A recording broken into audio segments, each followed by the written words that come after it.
isinapubliko na nga natuloy pa raw ang paghahanap ni Jericho Rosales at Janine Gutierrez ng bagong bahay na kanilang lilipatan. Nagdulot-tuloy ito ng usap-usapan among the netizens kung engaged na ba si Echo at Janine at kasala na ba ang next move para sa dalawa. Matatandang kinasalang aktor noong 2014 bago naman mahiwalay din sa kanyang partner matapos ang 5 taon. Samantalang si Janine ay matagal na ring single nang magkakilala sila. Say pa ng isang reactor online, sa dami ng nanliligaw sa kanya, si Echo lang pala talaga ang nakatadhana. Talbog! Naghahanap ng bahay together. So, naghahanap na sila ng bahay, ibig sabihin magsasama na sila.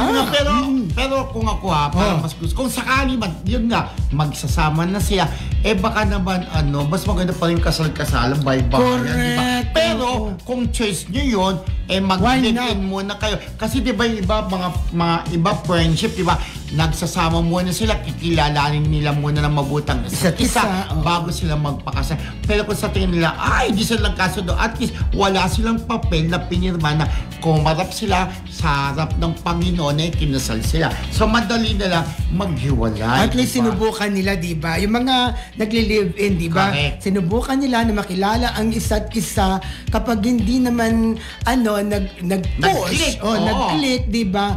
Hiwalay na. Pero ito, kina Jericho at Janine, siguro naman, kahit na magsama na sila, okay naman. Pero bago pa lang sila, maging mag-shota, di ba? Pero yun nga, kung talagang gusto nila, yun nga, sa paghanap nila ng bahay. Pero na-chismis na rin dati, may bahay sila sa isang lugar na parang diba magkasama na daw sila na naghahanap ng bahay. Pero kung gaya, nagmamahalan naman sila kung gusto nilang subukan na mag-live. Pero di natin sinasabi kung talagang yun na nga ang dahilan ng paghanap nila ng bahay. Yung kanilang magiging pulot gata. Oo, malay mo. Bago sila lumipat, magpakasal na sila. Okay, ito lang yung parang titiran natin, i-ready lang natin para kung magpapakasal tayo. Anal na ba sila kay Ayan na naman ang tanong. Kung anal na kay Kim Jones, diba? Pero kung hindi pa anal kay Kim Jones, hindi natin alam, pwede silang magsama. Pero wala mo ng kasal-kasalan na bye-bye. Kagaya ng pelikula ni Juday at ni Ryan Agoncillo, wala mo ng kasal-kasalan, diba? Wala. Kasi bawal yung kapag hindi pa anal ang kasal.